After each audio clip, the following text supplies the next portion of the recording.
Amém, irmãos. Vamos pedir graça do Senhor para esse tempo, Estaremos diante da Sua palavra.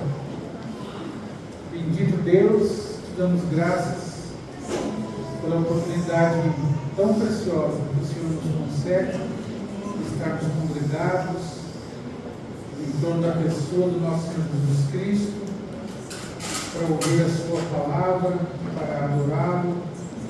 Pedimos mais uma vez a Tua bênção sobre nós nesse tempo, Senhor, que estaremos ouvindo a Tua palavra. Pedimos como salmista que o Senhor nos ensine a Sua verdade e andaremos nos Teus caminhos. Une, Senhor, o Teu temor ao nosso coração. Pedimos em nome de Jesus, Senhor, que ouçamos como aqueles que aprendem com reverência e temor. Pedimos em nome de Jesus. Amém. Irmãos, eu compartilhei uma palavra lá em Friburgo, que foi a continuação daquela palavra ali, que nós começamos a ver em Levítico. Então, ali em Friburgo, nós avançamos um pouco mais para os aspectos práticos da santidade. Então, eu queria também repartir com os irmãos, talvez com algumas ênfases diferentes, mas o assunto é o mesmo. Amém? Então, começando, queria considerar com os irmãos alguns versículos aqui sobre o propósito de Deus. Há um perigo, a epístola aos Hebreus, ela é muito rica nisso, no sentido de mostrar para nós esse propósito eterno de Deus. E a Epístola aos Hebreus faz várias advertências sobre o perigo, de não avançarmos. Então, nós já meditamos em toda a Epístola aos Hebreus e vimos que há um grande perigo em não avançarmos no propósito de Deus. Aqui, por exemplo, no capítulo 2, ele já começa exortando sobre o perigo de afastar-se ou de abandonarmos o caminho. Aqui ele fala no versículo 3, Hebreus capítulo 2, versículo 3, diz assim: como escaparemos nós, se não atentarmos para uma tão grande salvação, a qual, começando a ser anunciada pelo Senhor, foi-nos depois confirmada pelos que a ouviram. Então aqui nós vemos que há uma advertência muito grave, Como escaparemos nós, se não atentarmos para uma tão grande salvação? Então não é seguro e nem sábio nós não avançarmos. Não é seguro. Muitas pessoas estão acomodadas com o nível ou com o estágio que se encontram neste caminho, neste propósito. Já estou tranquilo. E às vezes também nós nos conformamos com o estágio que os nossos irmãos ou os nossos familiares alcançaram. Ficamos tranquilos, achando que já está bom. Não está no mundo, como diz o ditado, ele ou ela louva, canta na reunião, vai na reunião. Então, nós temos essa tendência, irmãos,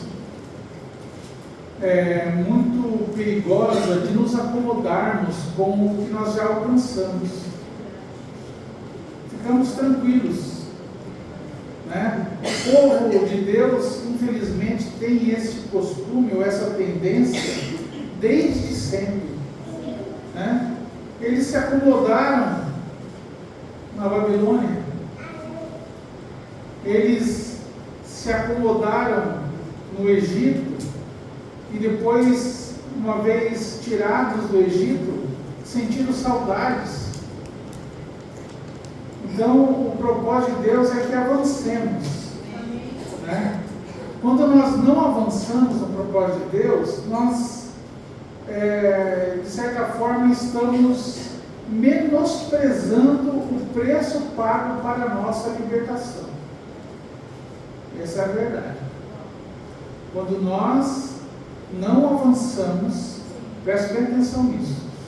Quando nós não avançamos no propósito de Deus, nós estamos menosprezando o preço pago para que nós pudéssemos ser inseridos nesse plano e alcançássemos o propósito de Deus.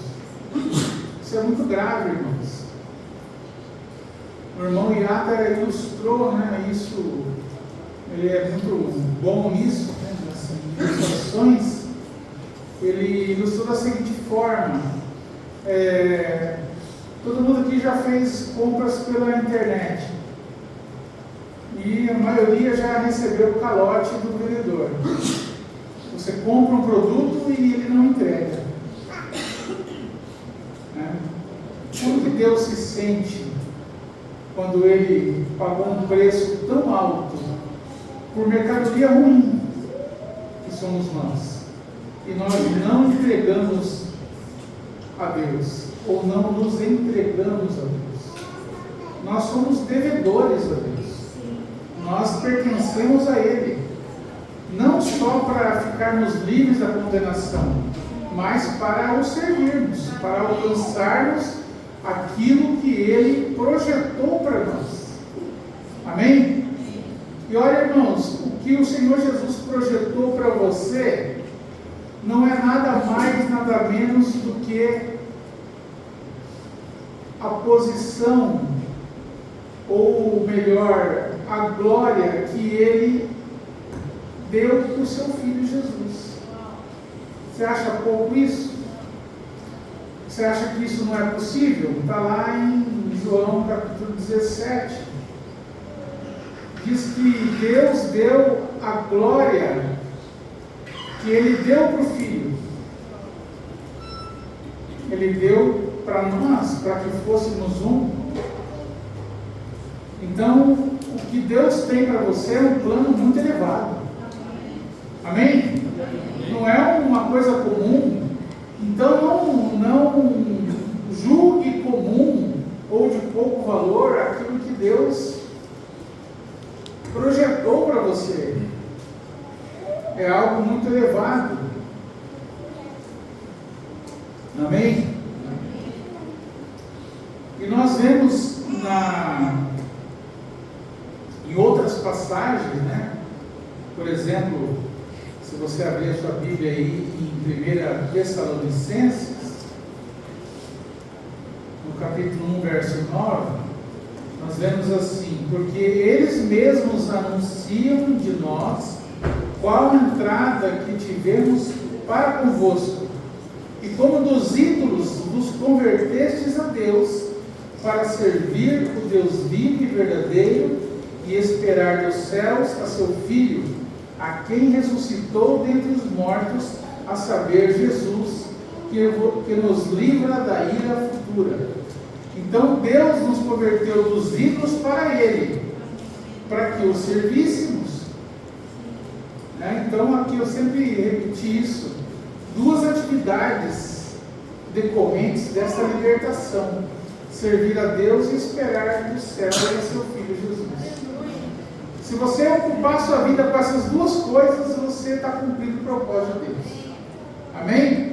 Você estará valorizando a grande salvação de Deus. Se você cumprir isso, servir o Deus vivo e verdadeiro e esperar Jesus. É um serviço e uma espera. Amém?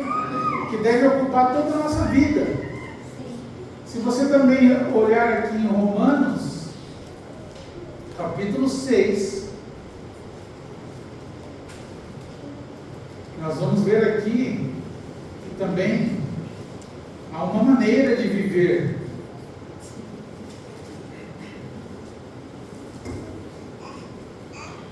Nós vamos ver que tem um propósito na nossa libertação. Amém? Todos nós estávamos na condição de escravos do pecado. Quando a pessoa acha que está liberta do pecado e vive para si, ela continua escrava do pecado e ela está achando que tem liberdade. Olha só. Romanos capítulo 6, versículo 22. Mas agora, ou seja, a nossa condição presente, libertados do pecado e feitos servos de Deus, está vendo? A condição de servo, ela é inerente à vida humana. Ou você é escravo do pecado ou é escravo de Deus. O problema é que quando você é escravo do pecado, você tem um senhor maligno e terrível sobre você. Mas quando você é servo de Deus, você tem um Senhor amoroso que deu a vida para te salvar. Então veja, agora, libertados do pecado e feitos servos de Deus, tendes o vosso fruto para a santificação e por fim a vida eterna. Então, isso aí, olha, você foi libertado do pecado e feito servo de Deus para ser santo. Tendes o vosso fruto para a santificação. Então esse é o propósito de Deus em te libertar, em te tirar das garras de Satanás, em te fazer um servo dele, para que você fosse santo, para que o seu fruto seja para a santificação. A Bia fez uma inteligência artificial, essa imagem aqui, ó, tá vendo? Não era para sair correndo, era só para andar, mas tá bom. Quebraram os grilhões, agora ele pode andar no caminho da santificação, amém? Rumo ao cumprimento do propósito de Deus. Nós vemos ali em figura, né, no Pentateuco, o propósito de Deus revelado ali no seu povo, na tratativa que ele realizou com o seu povo. Amém, irmãos? Amém. Nós vemos ali em Gênesis, em Êxodo, o povo é visto em relação ao Egito. Em Gênesis, descendo ao Egito, em Êxodo, saindo do Egito.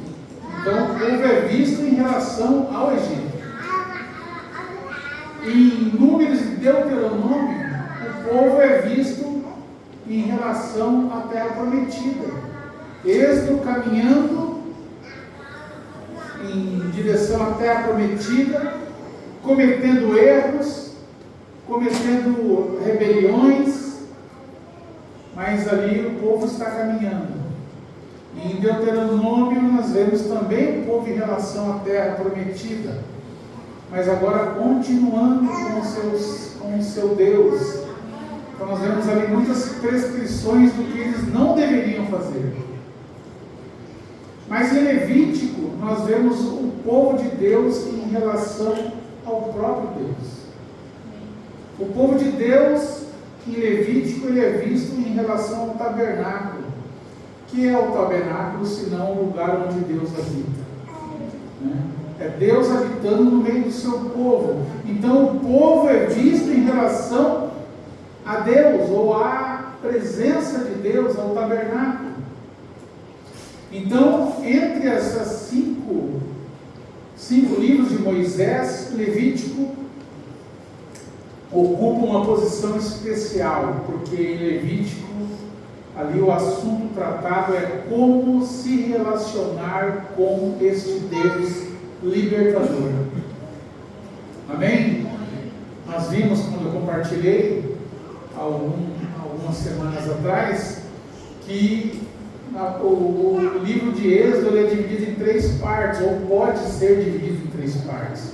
A primeira parte trata dos sacrifícios, do sistema sacrificial. Ali nós vamos ver que não é sem sacrifício que nós podemos nos aproximar de Deus. Nós só podemos nos aproximar de Deus por meio do sacrifício. Então está tipificado ali o que Jesus realizou por nós. Ele é a oferta perfeita de Deus. Ela é a perfeita oferta de perdão. O seu sangue derramado nos libertou do pecado. O seu sangue derramado nos justificou. Agora nós podemos nos aproximar de Deus. Então a primeira parte do livro, os primeiros 10 capítulos, nós vemos o sistema sacrificial ali representado.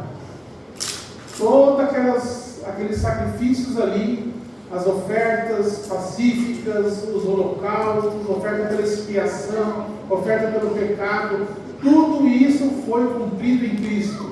Amém? Amém. Isso é maravilhoso, irmãos. Então nós temos em Cristo o suficiente, o necessário, para que nós, que estávamos apartados de Deus, agora fôssemos libertados e pudéssemos ter comunhão com Deus, nos aproximar de Deus. Isso é um privilégio do povo de Deus. Amém? Amém. Nós temos um Deus muito chegado a nós. É interessante que, voltando àquele assunto, né, sobre não ficarmos no caminho, no que diz respeito ao propósito de Deus, nós vemos lá em Hebreus que Jesus, ele nos abriu o caminho. Jesus é o novo e vivo caminho ao Pai. Nós, imagina, colocando isso em termos do Velho Testamento, sabemos que ali o tabernáculo ele tinha 3 partes principais: o átrio, o lugar santo e o santíssimo lugar. O santíssimo lugar era ali onde Deus estava, onde Deus falava, ali no propiciatório. Se você tivesse acesso, sem medo de morrer, né, como o sumo sacerdote, né, se ele desse uma vacilada, ele tinha que ser puxado por uma corda, ninguém podia buscar o cadáver dele lá. Imagina se você tivesse, e você tem, acesso ao Santíssimo Lugar, sem medo de perecer. Você ficaria no átrio? Ou o mais ousado iria até o lugar santo? Ou você avançaria até o Santíssimo Lugar? Lembre-se, irmãos, o véu foi rasgado de cima a baixo, mostrando que foi iniciativa de Deus te dar acesso à presença dele. E nós vamos ficar no átrio, lá fora, onde era oferecido, onde estava o altar de bronze, onde era oferecido ali as ofertas, o holocausto. Irmãos, isso já passou na sua vida. Amém? Passou ou não passou? Nós já avançamos desse lugar. O sacrifício já foi oferecido. Agora nós temos que avançar até o centro da vontade de Deus, até o propósito de Deus, que é habitar com o Senhor, né? Ou entremos com ousadia diante do trono da graça. Amém? O caminho está aberto, irmão. Por que nós vamos ficar aqui? Não é mesmo? Então, avançando um pouquinho mais no livro de Levítico, isso nós vimos na última vez que eu compartilhei aqui. Depois, na segunda parte do livro, dos capítulos 11 até o capítulo 17, nós vemos ali aquelas leis cerimoniais, né? Todas aquelas leis de purificação, todos aqueles rituais que o povo deveria cumprir para poder estar cerimonialmente puro e poder cultuar a Deus. Nós vemos ali várias prescrições. Isso nos fala, irmãos, essa parte do livro nos fala do agir constante da palavra de Deus, que nos purifica dos pecados que nós cometemos na nossa vida, na nossa caminhada com Deus. O problema do pecado foi resolvido lá nas leis sacrificiais. Então, o pecado, como uma condição permanente, aquilo que te separa de Deus permanentemente, isso foi tratado. Amém? Isso corresponde à nossa justificação. Agora nós não somos mais inimigos de Deus, somos povo de Deus. Amém? Podemos nos aproximar de Deus. Mas ainda a carne está presente. E a carne vai ser definitivamente eliminada na nossa redenção. Na redenção do nosso corpo. Amém? Lá no último estágio, que é a glorificação. Enquanto a carne está presente, nós precisamos ser purificados diariamente. Né? Todos aqueles rituais ali, aqueles rituais de purificação, banhar o corpo com água. Quantas vezes nós lemos isso em Levítico? Né? Banhar a carne com água. Isso nos fala do lavar da palavra de Deus. Aquele lavar que a igreja é submetida ali, conforme nós lemos em Efésios capítulo 5, para a purificar pela lavagem da água, pela palavra. Então a palavra está te lavando hoje. Aquele lavar dos pés somente, não do corpo inteiro. Né? Jesus falou para os discípulos ali no lava-pés: vós todos estáis limpos pela palavra. Não necessita lavar o corpo inteiro, senão os pés que tocam este mundo, os pés que te sujam pelo contato com o mundo. Então em Levítico, ali no meio do livro, ali nesses 8 capítulos centrais, ali do 11 ao 17, nós vamos ler sobre esse lavar. Aqueles pecados que são cometidos por descuido, ou são cometidos involuntariamente, não é mesmo? Eu estava ali na roça, eu tropecei num corpo morto, não vi, então vai ter que cumprir ali o lavar, né? Vai ficar ali por alguns dias, ou talvez até o fim da tarde, não me recordo agora, separado do arraial, cumprir aquele requisito para ser reinserido de novo na comunidade do povo de Deus. Então isso nos fala da purificação dos pecados involuntários que nós cometemos. Mas existe um perigo de você ficar cuidando apenas da questão aparente. Este é um perigo também que nós corremos, irmãos. Você está limpinho cerimonialmente, né? Você vem para o culto, a sua vida é limpinha.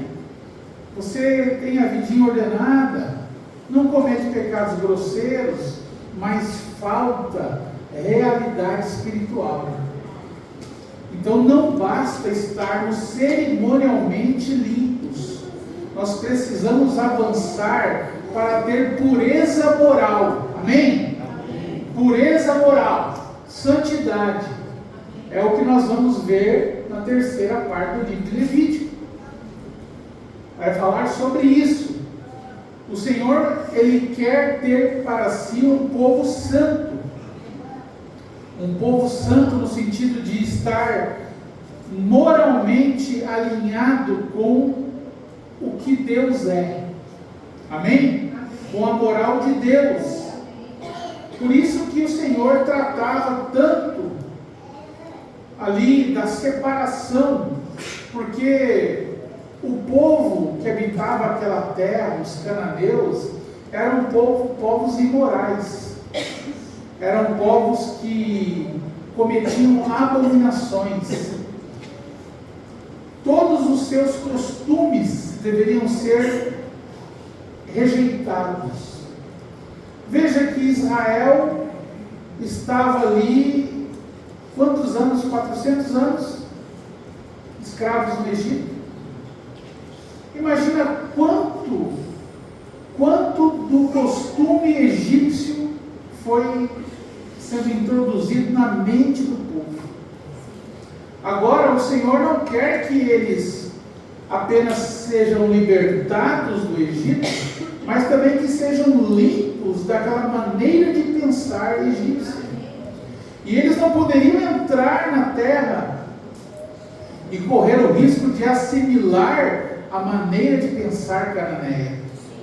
Então o Senhor queria limpá-los dessa maneira de pensar, para agora eles terem a mente de Deus, a mente de Cristo, o modo de pensar de Deus. Amém? Então o Senhor quer trabalhar isso. Nessa última parte do livro, nós vemos que o Senhor, Ele tem a preeminência sobre o povo. Ele tem essa preeminência simplesmente porque Ele comprou esse povo. Amém?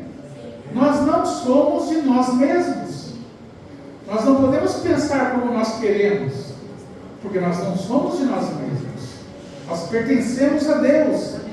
Aqui nessa parte nós vamos ler que o Senhor 8 vezes, Ele vai dizer assim: eu sou o Senhor que vos tirei da terra do Egito. Amém? Amém? Não apenas eu sou o Senhor é repetido 47 vezes. Mas ele enfatiza: eu sou o Senhor que vos tirei da terra do Egito. 8 vezes.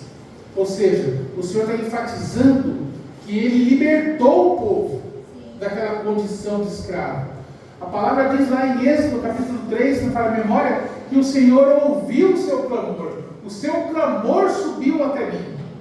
Mas o povo não imaginava.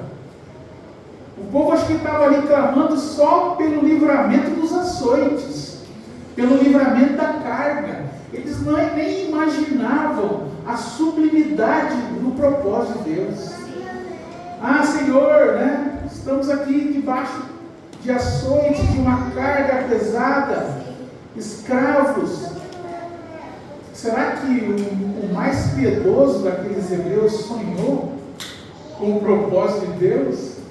Que não era só de tirar eles debaixo do açoite, mas era fazer eles o povo mais precioso da terra. Amém? É algo sublime demais.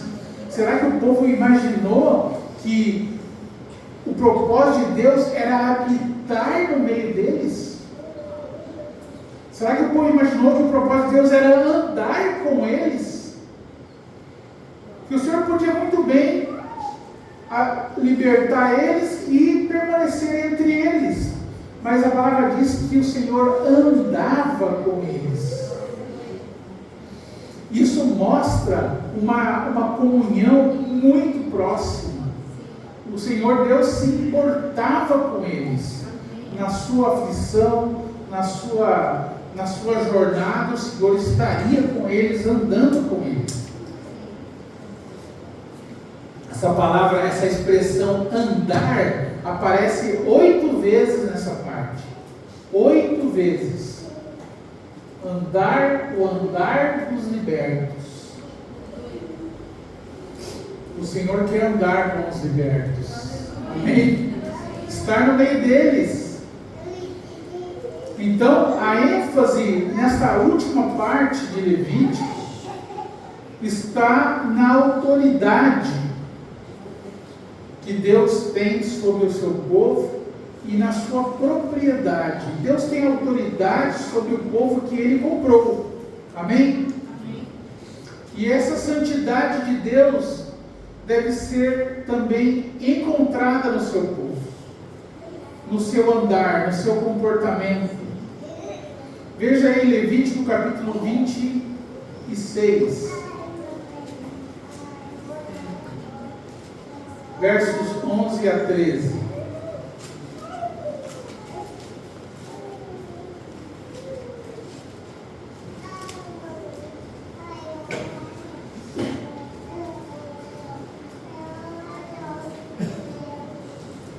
E porei o meu tabernáculo no meio de vós, e a minha alma de vós não se enfadará. E andarei no meio de vós, está vendo? Andarei no meio de vós. Né? Aqui nós lemos que o Senhor colocaria o tabernáculo dele no meio de vós. Ou seja, presença de Deus. Verso 12: E andarei no meio de vós, e eu vos serei por Deus, e vós me sereis por povo. Eu sou o Senhor vosso Deus, que vos tirei da terra dos egípcios, para que não fosseis seus escravos. E quebrei os timões do vosso jugo, e vos fiz andar eretos. Não mais curvados, com o peso do jugo do pecado, mas andarmos eretos, dignamente diante do nosso Deus. Amém? Amém. Então aqui nós lemos, né? Aqui é maravilhoso essa identificação de Deus com o seu povo. Sabe como você percebe essa identificação de Deus com o seu povo? Na expressão, a minha alma de vós não se enfadará. Irmãos, quem tem alma é homem. Amém? Amém. É o ser humano. Nós vemos aqui, nas Escrituras, existem muitos versículos de Deus se identificando com o homem, o homem que Ele criou. Né? Nós vemos muitos salmos falando sobre o braço de Deus, a mão de Deus, os olhos de Deus. Né? Coisas que são próprias do homem. Aqui ele fala a minha alma. O Senhor está aqui se identificando conosco. Irmãos, nós temos um Deus que se identificou conosco ao ponto de se fazer homem. Oh, irmãos, que maravilha! Ele nos conhece. Amém? Ele se identificou conosco. Ele diz aqui, a minha alma de vós não se enfadará. Ele disse que colocaria o seu tabernáculo no meio de nós, ou seja, Ele se faria presente entre nós. Né? Isso aqui vai além do tabernáculo da tenda, né? Ali, daquela tenda desmontável que foi ordenada que Moisés fizesse o tabernáculo. Aqui já apontava para o templo, porque o objetivo de Deus não era aquele tabernáculo móvel, mas era um lugar fixo, porque o povo estava caminhando para a terra prometida. Amém? Ali seria o lugar permanente. E diz aqui, andarei no meio de vós. Então o Senhor não apenas está no meio do povo alheio ao que acontece. Muitas vezes nós podemos estar num lugar presentes e estarmos alheios, sem nos importar com o que acontece ao nosso redor. Será que nós estamos assim? De corpo presente, mas alheios? Ou será que nós estamos andando de fato uns com os outros e com o nosso Deus? Andar no meio do povo significa que Deus estava interessado em tudo o que sucedia com o povo. Ele estava acompanhando o povo, os seus sofrimentos, as suas alegrias. O Senhor era presente não só por estar entre eles, mas por andar com eles. E aqui diz: eu sou o Senhor vosso Deus, que vos tirei da terra dos egípcios, para que não fosseis seus escravos. Amém? Aqui a palavra de Deus diz assim, ainda voltando, sobre essa palavra enfadará, talvez as crianças não conheçam essa palavra enfadará. A minha alma de vós não se enfadará. É realmente ter nojo, ter fastio. Se enfadar significa, eu já não quero mais saber, não consigo mais ficar com você. Isso é se enfadar. E a palavra de Deus diz que o Senhor, a alma do Senhor, a minha alma de vós não se enfadará, se o povo não desobedecesse os seus mandamentos. Nós vemos em outras passagens do Velho Testamento que o Senhor Deus está dizendo que Ele se enfadou deles, por conta da desobediência e da rebelião, da contaminação. Então, Deus, que é santo, se enfada do povo que se contamina, se enfada do povo que não segue o caminho da santidade. Então, nós vemos que há uma reciprocidade aqui. Nós vemos essa reciprocidade aqui, verso 12: eu vos serei por Deus, e vós me sereis por povo. Veja, irmãos, Deus é um Deus relacional. Ele quer ter relacionamento conosco, não apenas ser aquele Deus distante. Nós vimos isso ontem no estudo bíblico, quando nos foi falado sobre os avivamentos e sobre as correntes do pensamento. Não basta saber que Deus existe, nós temos que avançar. Hebreus diz que nós devemos sim saber que Deus existe, mas que Ele é galardoador dos que buscam. Ou seja, Deus é um Deus relacional. Não basta saber que Ele existe, eu preciso ter relacionamento com Ele. Amém? Eu preciso andar com Ele, andar com Deus. Quebrarei os timões do vosso jugo. Os timões são as varas de madeira, aquelas varas pesadas do jugo que eram colocadas no pescoço dos animais, forçando-os a se submeterem.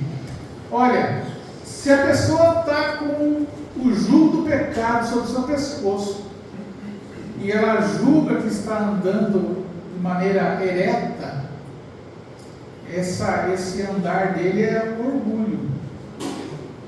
A única coisa que nos pode fazer andar eretos é a libertação que o Senhor próprio pode promover na vida de cada um de nós. Libertar-nos do pecado, da escravidão do pecado. Esse andar ereto não é um andar cheio de orgulho. Não, isso não seria o andar de santidade. Andar ereto aqui é no sentido de estar andando dignamente diante de Deus com uma vida santa. Não é baseado em nenhum mérito nosso. O Senhor é que nos libertou. Isso nós vemos aqui, a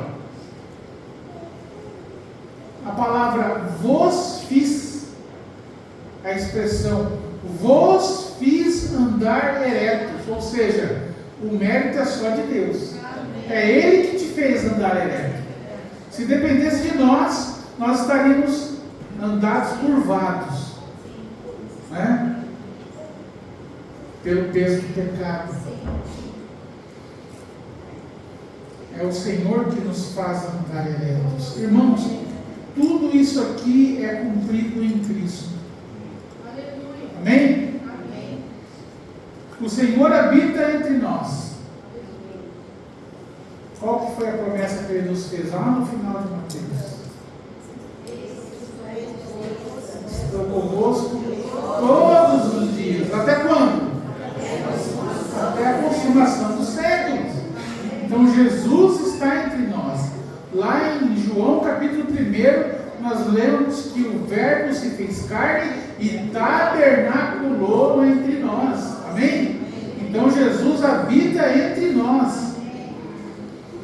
E Ele anda conosco. Ele anda. Veja aqui em Apocalipse capítulo 2. Diz assim: isto diz aquele que tem à sua destra, as 7 estrelas, que anda no meio dos 7 castiçais de ouro. Então Jesus anda conosco. Amém? Ele está andando entre as igrejas. E também nós lemos que nós somos o seu povo. Tudo isso que nós lemos em relação ao povo de Israel no deserto, a condição do povo, isso se cumpriu conosco em Cristo. Veja aí, Evangelho de João, capítulo 10, versículo 14. João 10, 14. Eu sou o bom pastor e conheço as minhas ovelhas, e das minhas sou conhecido. Então, nós somos o povo do Senhor, nós somos ovelhas do seu pasto e rebanho da sua mão. Aleluia! Ele está entre nós, Ele anda conosco e nós somos o povo do Senhor Jesus Cristo. Amém? E foi Ele que nos livrou da escravidão. Nós vemos ali que o Senhor foi que libertou. Eu vos libertei do Egito, da escravidão do Egito. Veja aqui em 1 Pedro, capítulo 1, verso 18.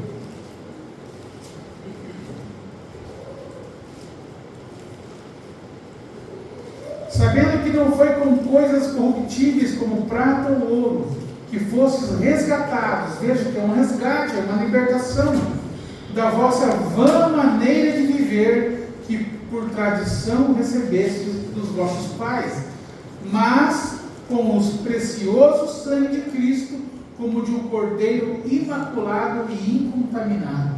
Amém? Então Jesus nos livrou da escravidão de Satanás. Ele que quebrou o jugo que nos prendia. Ele que nos fez andar eretos. Jesus nos fez andar assim, andar dignamente diante de Deus. Isso está lá em Efésios capítulo 2, versículo 5. Estando nós ainda mortos em nossas ofensas, nos vivificou juntamente com Cristo, pela graça fez salvos, e nos ressuscitou juntamente com Ele, e nos fez assentar nos lugares celestiais em Cristo Jesus. Amém? Verso 10, porque nós somos feitura sua, criados em Cristo Jesus para as boas obras, as quais Deus preparou para que andássemos nelas. Está vendo? Há um andar com Cristo. Amém? Aleluia! Ele nos fez em Cristo Jesus para que andássemos nessas boas obras. Então este novo andar, irmãos, este novo andar, não como escravos, mas como libertos, este novo andar afeta todas as áreas da vida. Amém? Amém. E nós vamos ver isso tipificado aqui na última parte de Levítico. Esse novo andar afeta todas as áreas da vida. Não tem área da sua vida que não seja impactada por essa nova realidade. Amém? Então nós temos que ler também isso, irmãos, como um teste para o nosso caminhar.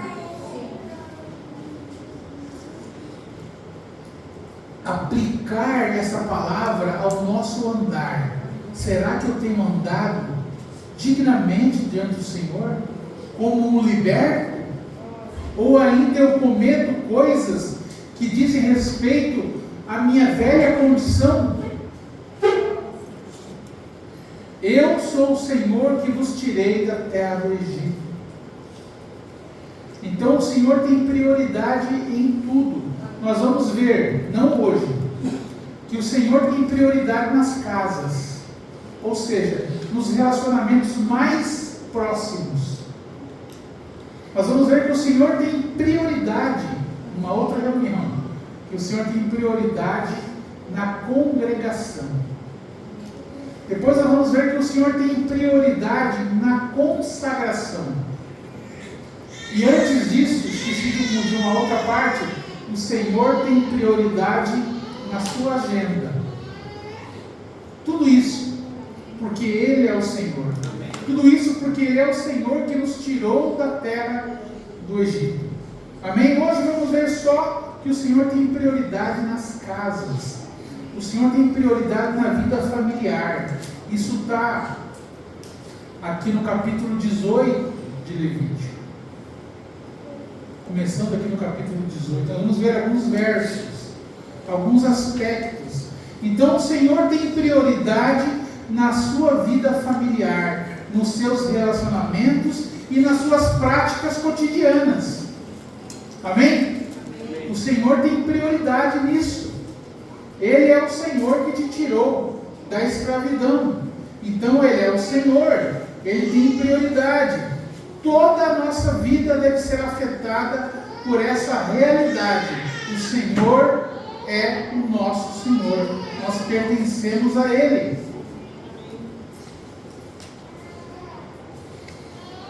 Veja aqui.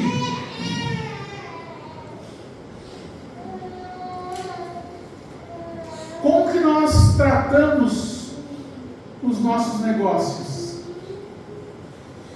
Como que nós tratamos os nossos familiares? Como que nós tratamos os nossos cônjuges? Como que nós tratamos o nosso corpo?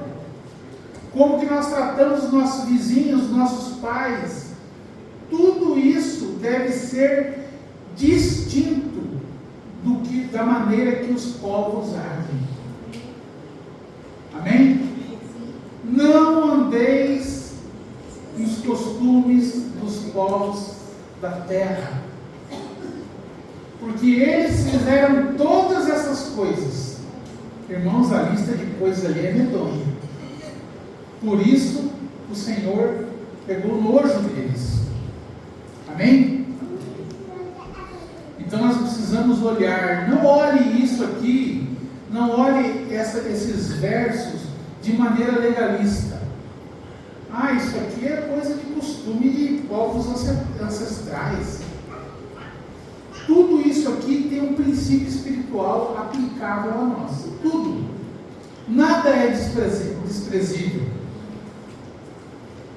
Capítulo 18 de Levítico. Eu não vou ler pela extensão, mas do verso 6 até o verso 16, nós vamos ver aqui tratando de relações sexuais ilícitas.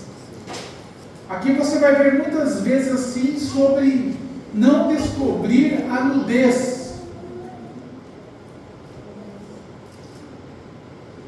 Alguém pode pensar assim, que está dizendo para você não olhar para a pessoa nua. Tem esse aspecto também. Mas quando a Bíblia fala em descobrir a nudez, significa ter relações sexuais. Especialmente o sentido é esse. Mas também a questão de olhar para a pessoa despida. Aqui, irmãos, aqui o Espírito Santo quis cobrir todos os tipos de situações. A irmã, a tia, a sobrinha, a mulher do pai, tudo isso é proibido, é vetado para o povo de Deus. Não descobrir a nudez. Então, irmãos, nós vivemos uma época de grande erotização, não é mesmo? Tudo. Se você assiste televisão, uma vez eu estava vendo televisão, tinha um comercial de um antigripal,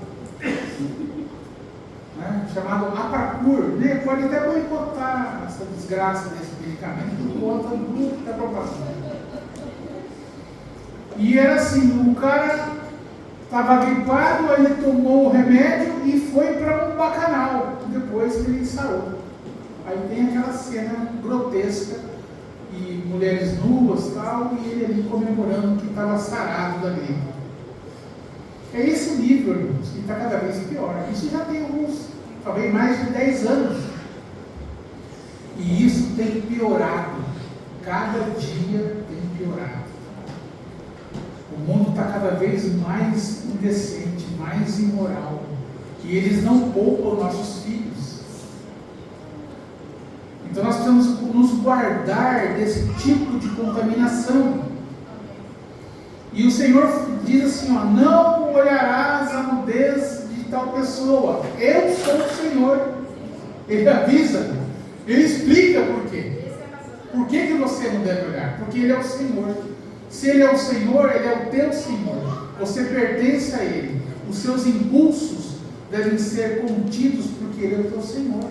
E você não deve pecar contra a santidade de Deus. Amém? E também fala aqui de casamentos ilícitos. Capítulo 18, verso 17 e 18.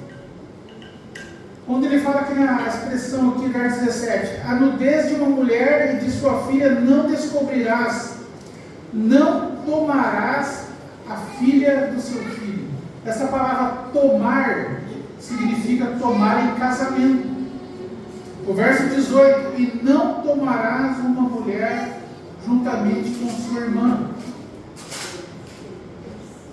Aqui nos fala, irmãos, da proibição de casamentos ilícitos.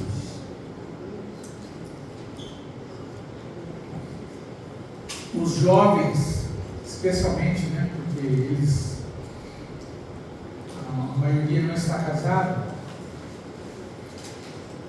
nem cogite se ajuntar com alguém sob julgo desigual. O Senhor jamais vai aprovar e vai fazer concessões. Há um versículo que fala assim, eu sou o Senhor e não mudo. Amém? O Senhor não muda. O seu padrão é sempre o mesmo. O seu padrão é sempre perfeito. Verso 20. Não te deitarás com a mulher do teu próximo. Adultério. Proibição contra o adultério. E Jesus foi ainda mais, colocou a régua mais alta ainda. Sim. Se você olhar para a mulher do seu próximo para cobiçar, cometeu adultério. Então veja, o Senhor não está interessado apenas que nós estejamos limpinhos por fora. Isso faz parte. A santidade vai manifestar exteriormente. Mas o Senhor está interessado no nosso coração. Amém? Verso 23. Homossexualismo. Não te deitarás com... Verso 22, melhor. Não, com homem não te deitarás como se fosse mulher. A abominação é. Depois verso 23 fala de bestialidade. Tudo isso, irmãos, é o costume das nações. Veja o verso 24.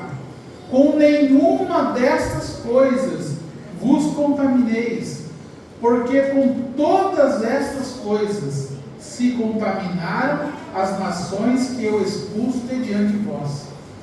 Veja que o Senhor não permitia nem o convívio harmonioso com as nações. O povo deveria ser separado, porque eles precisavam se purificar dos padrões egípcios E eles tinham que ser guardados de se contaminarem com os padrões cananeus.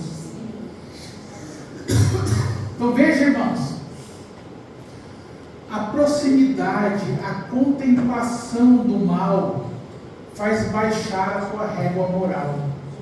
Amém? Amizades com mundanos, com pessoas ímpias. Eu vou até mais longe, nós vamos ver isso aqui. Amizade com crente meia boca também é ruim. Paulo adverte para que com eles nem comais, nem chegar. Nem com mais, bem lembrado, irmão. Cristo está lembrando aqui que não devemos nem comer com os tais. E ali não eram os impios, não.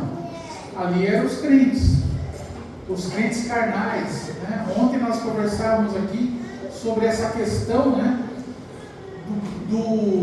da eficácia da pregação do Evangelho.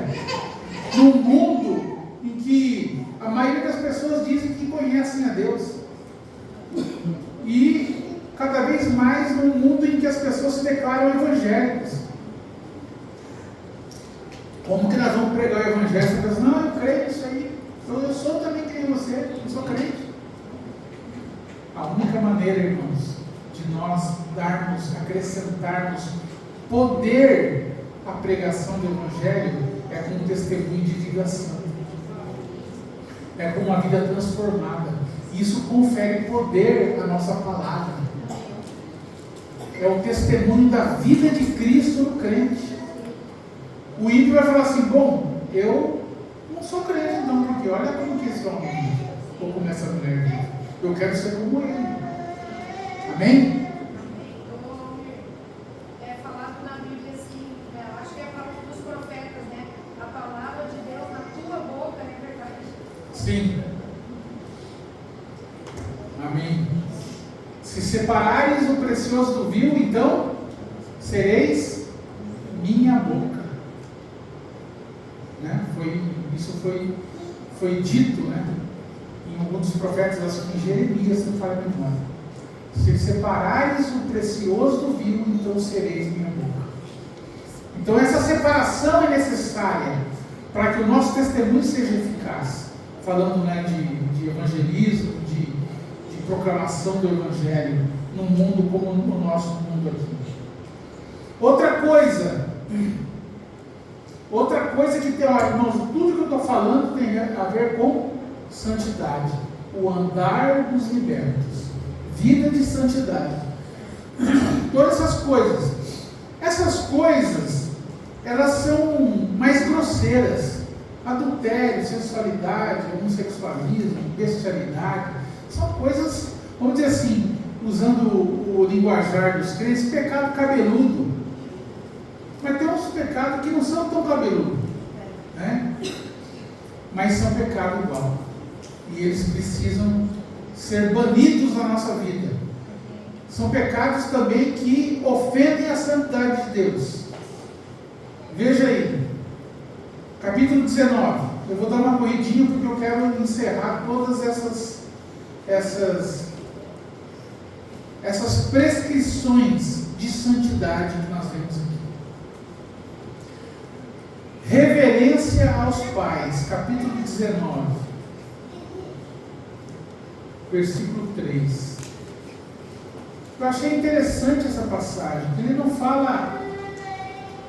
não usa a palavra obedecer, mas ele fala assim, verso 3: cada um temerá a sua mãe e a seu pai. O temor de Deus, a Bíblia diz lá em Filipenses, né? Desenvolvei a vossa salvação no temor e tremor. Isso aqui eu já repeti centenas de vezes. O temor nos liga a santidade. E o tremor a soberania. Então, quando nós vemos aqui, cada um temerá a sua mãe, isso tem a ver com santidade. Amém? Isso contribui para a santidade. A mãe e o pai devem ser temidos, não no sentido de ter medo, mas no sentido de reverência. A mesma reverência que nós devemos ter a Deus, guardadas as proporções, obviamente. Sim. Mas nos relacionar com os pais com temor. Cada um, ninguém escapa. Ninguém está com licença para não obedecer isso. Cada um temerá a sua mãe e a seu pai, e guardará os meus sábados. Eu sou o Senhor vosso Deus, e não vos virareis para os ídolos, nem vos fareis Deus de fundição, porque eu sou o Senhor vosso Deus. Amém? Amém. Então, reverência aos pais. Isso deve ser cumprido na vida de vocês. Até a linguagem, a maneira de falar. Como que você fala com seu pai e sua mãe? Você trata eles, crianças, olhem para mim aqui. Vocês tratam seus pais como um amiguinho? Uma vez eu ouvi de um irmão o seguinte: os seus filhos, nós não devemos tratar nossos filhos como amigos na infância, para que quando eles se tornem adultos, aí sim eles se tornem nossos amigos. Não é para tratar como amigo, como igual. Uma vez eu vi um irmão numa atitude que eu achei muito estranha. O filho estava ali, irreverente, obstinado, aprontando, e o pai foi ter uma DR com o menino. O menino novo, o ouvido dele está no traseiro. Não adianta você ficar trocando ideinha. Não funciona, irmãos. Não funciona. E ele ainda se abaixou para ter a DR, para ficar no mesmo nível. Não, não, não, não. Não é assim. O filho tem que aprender a temer o pai. Não ter medo, como eu disse. Mas temer porque o pai é o representante de Deus para ele. Talvez aquela criança não seja convertida. Então, ele precisa conhecer Deus pelo pai. Amém? O que se pode conhecer de Deus para ele está no pai e na mãe.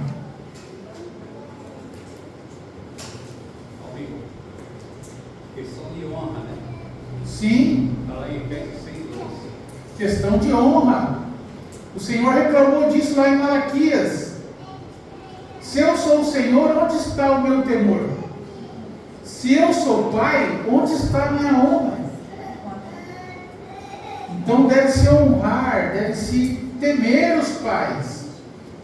Lá em 1 Samuel capítulo 15, nós vemos que a rebelião é como o pecado de feitiçaria, e a obstinação como idolatria. Filho teimoso é um idólatra, porque ele está colocando o seu ser no lugar de Deus. Amém. Seguindo aqui, irmãos, para nós cobrirmos uma maior parte, capítulo 19, versículo 16. Mais uns 15 minutos eu termino. Verso 16: não andarás como intrigante, ou dependendo da versão que você tem na sua mão, como mexeriqueiro entre o teu povo. Não te porás contra o sangue do teu próximo. Eu sou o Senhor. Quem tem uma RA aí? Leia para mim aí o versículo 16. Quem tem uma RA fácil na mão aí? Não andarás como mexeriqueiro entre o teu povo. Não atentarás contra a vida do teu próximo. Eu sou o Senhor. Amém. Isso aí. Isso aqui, irmãos, trocando em miúdo, é fofoca. Simplesmente fofoca. Não andarás como intrigante. É o que promove intriga. Esse é o resultado da fofoca. Falar da vida alheia. É interessante que algumas pessoas estão com aquela coceira de falar da vida alheia. Então o que ela faz?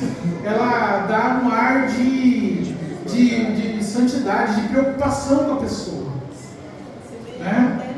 E às vezes, para contar o que a pessoa fez de ruim, ela começa dizendo como a pessoa está bem hoje, não é mesmo? Ah, você viu fulano? Nossa, hoje ele está bem, então é uma benção, mas nossa, ele já cometeu cada coisa. Isso é tudo, irmãos, ferramentas, subterfúgios mentais para cometer pecado. É só para cometer pecado. A Bíblia diz que aquele que traz o assunto à baila separa os melhores amigos. Isso é uma obra satânica. Isso é obra do diabo. Quem promove separação, divisão é o cão. É isso. Então, o fofoqueiro, ele está a serviço de Satanás. Trocando em miúdo é isso. E não adianta usar nenhuma estratégia para maquiar, porque quem que pode jogar areia nos olhos de Deus? Ele conhece a intenção, ele conhece a mente. Antes que eu dissesse uma palavra, o salmista disse, o Senhor já conhecia. Ele conhece a intenção do coração. Então, nós precisamos assumir um propósito. Não lançar tropeço na vida de ninguém. Amém? Fechar a boca. A Bíblia diz para a gente abençoar. Usar os lábios para bênção, não para amaldiçoar. Isso é uma maldição. Nós temos que guardar a vida uns dos outros e não expor a vida de ninguém. Quanto prejuízo, né? O Anderson está até careca já, coitado. De que nós temos na comunhão por conta de eu não, né? Por conta disso, irmãos. Quanto sofrimento, quanto prejuízo poderia ser evitado se simplesmente nós guardássemos a vida uns dos outros. Amém. E às vezes a coisa se arrasta por anos. Verso 17: não odiarás a teu irmão no teu coração. Eu acho que não é por acaso que esse versículo está aqui do lado do 16, né? Ele fala para não ser fofoqueiro e depois não odiarás a teu irmão no teu coração, porque o ódio uns aos outros muitas vezes é resultado da fofoca. Isso gera ódio. Às vezes isso dura anos. E olha, irmãos, pode estar acontecendo aqui entre nós. Aquela comunhão perdida, aquela afinidade perdida, pode ser resultado de uma maledicência, de uma fofoca, de um mexerico do passado. E às vezes a comunhão nunca mais é como era antes. Raiz de amargura, né? Raiz de amargura. Olha, irmãos, eu já compartilhei uma vez aqui, acho que umas 2 mensagens só sobre fofoca. Mas é uma coisa que de vez em quando tem que ser trazida novamente. Outra coisa aqui, interessante: não deixarás de repreender o teu próximo, por causa dele não sofrerás pecado. Então aqui, irmãos, tem uma outra advertência que também não é por acaso que está logo depois da advertência contra a fofoca. Não participar de pecado alheio. É isso que está dizendo aqui. Não deixarás de repreender o teu próximo e por causa dele não sofrerás pecado. Em outras palavras, não participe do pecado alheio. Não se contamine. Se você deu ouvido para o fofoqueiro, você tem parte com ele. O melhor remédio para ajudar o fofoqueiro é não ouvi-lo. Se você não ouvir ele, ele vai ficar constrangido com merecimento, né? E você vai estar ajudando ele a não pecar. Ah, irmão, você está sabendo da nova? Não estou e não quero saber. Vai se arrepender, irmão. Falar da vida dos outros é pecado. Fala da Bíblia. Ali é a Bíblia. Dá uma no meio só. Pronto. Mas o problema, irmãos, é que nós temos um negócio chamado respeito humano. E às vezes nós nos tornamos participantes de pecado alheio por causa do maldito respeito humano. Claro que eu falei assim, mas você não precisa ser tão incisivo. Você fala assim, ô irmão, isso aí que você está fazendo, isso é pecado. Vamos orar, vamos buscar Deus. Fala com jeitinho. Né? Vai ajudar muito. Lá em Curitiba eu tinha uma irmã, o geral sempre comenta isso. E quando algum irmão chegava e falava com os outros irmãos, ela falava assim, irmão, se você for falar, Jesus não pode ouvir. É isso aí, coisa até. Se o que você for falar, Jesus não pode ouvir, então não fale. Porque ele ouve tudo, irmãos. Ele é Deus. Ele ouve até pensamento. Né? Então, maneira de nós não participarmos de pecado alheio, não ouvindo maledicência e fofoca. Que aqui diz, não deixarás de repreender o teu próximo. A Bíblia diz lá em Jeremias capítulo 10, maldito aquele que priva a tua espada do sangue, a sua espada do sangue. Você tem que repreender o irmão que está em vias ou está cometendo pecado. Obviamente, com graça, com misericórdia. Mas deve repreender. Amém? Se você não tem graça para isso, chame alguém que tenha para fazê-lo. Verso 18. Não te vingarás nem guardarás ira contra os filhos do teu povo, mas amarás o teu próximo como a ti mesmo. Irmãos, o amor, a santidade, vamos dizer assim, eu acho que é uma coisa recíproca, né? Mas o amor deriva da santidade. Aqui diz assim, amarás, não te vingarás, mas pelo contrário, amarás o teu próximo como a ti mesmo. Isso é santidade. Amar o próximo, amar o irmão, não se vingar. O caluniado deve amar o que pecou contra ele. Oi? O caluniado deve amar e não querer vingar. Isso. Aquele que sofreu a calúnia também tem uma exortação aqui, Se você foi a vítima do fofoqueiro, perdoe, ame, não se vingue. Bendizei os que vos maldizem. Exatamente, bendizei os que vos maldizem.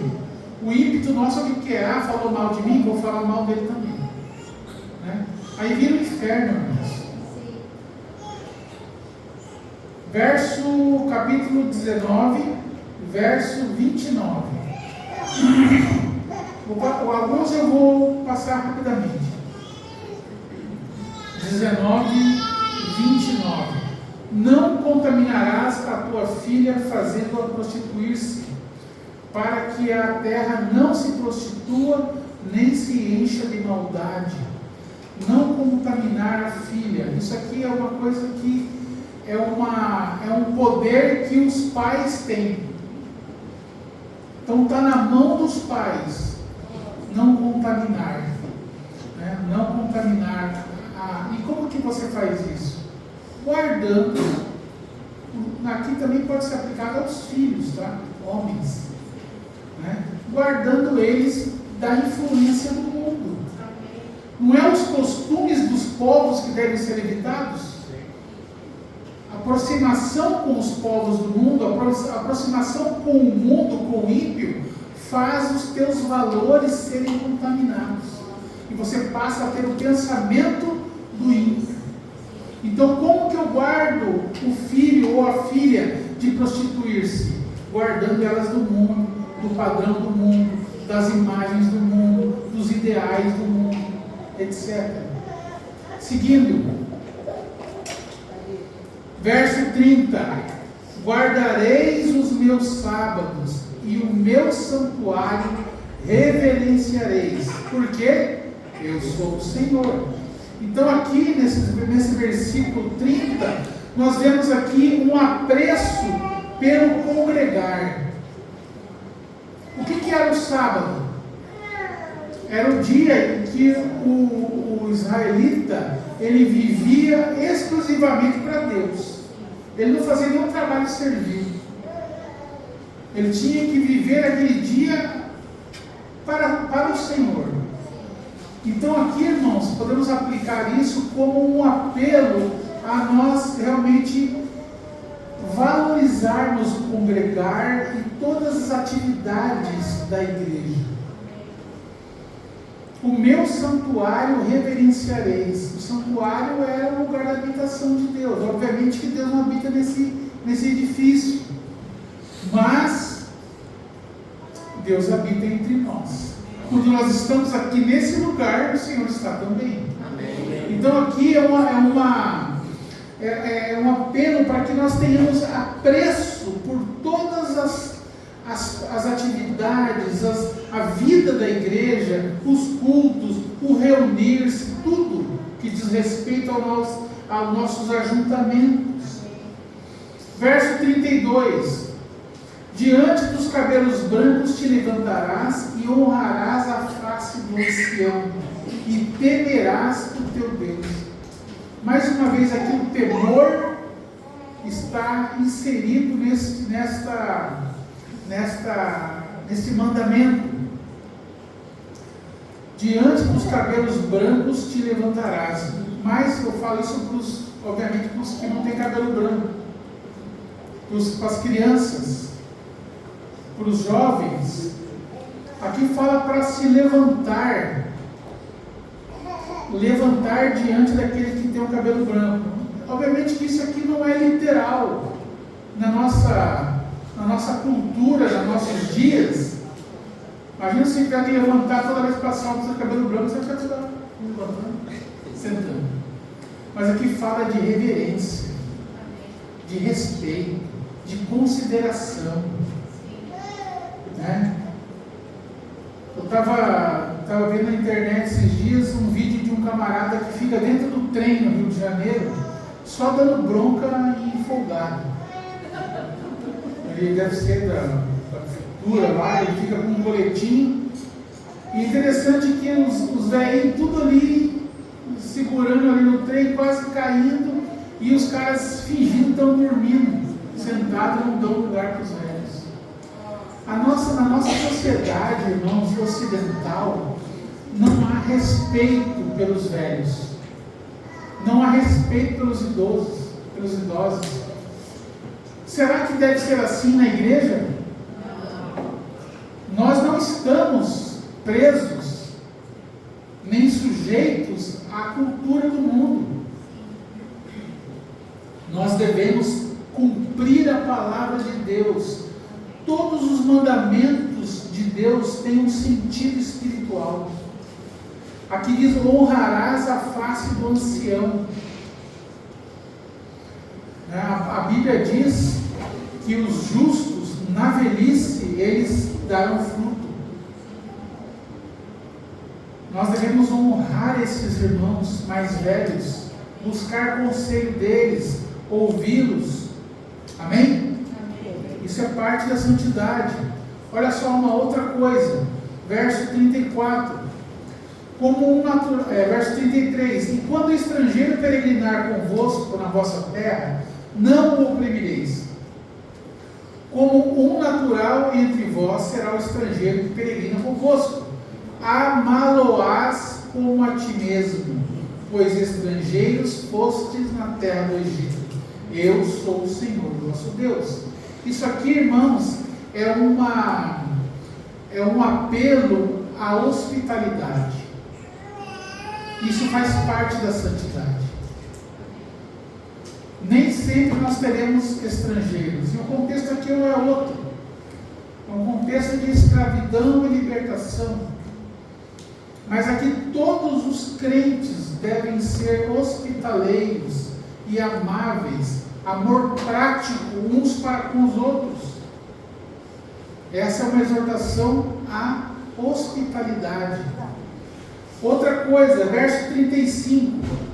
Olha só, isso aqui é muito importante.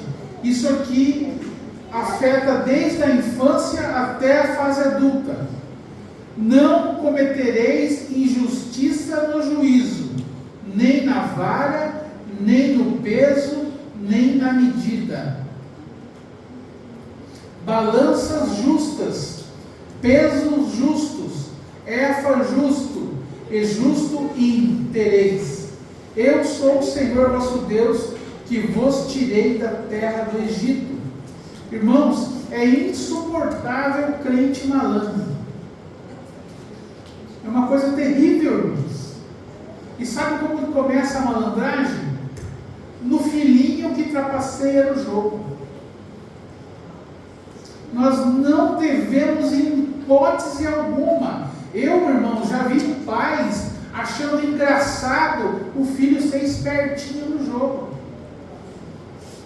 Isso é uma desgraça na vida da criança, porque ela cresce com esse pensamento de que é lícito ela passar o outro para trás. Estamos jogando cartas aqui, eu vou filar uma aqui e ninguém viu. Ou vou mentir, vou trapacear no jogo para ganhar.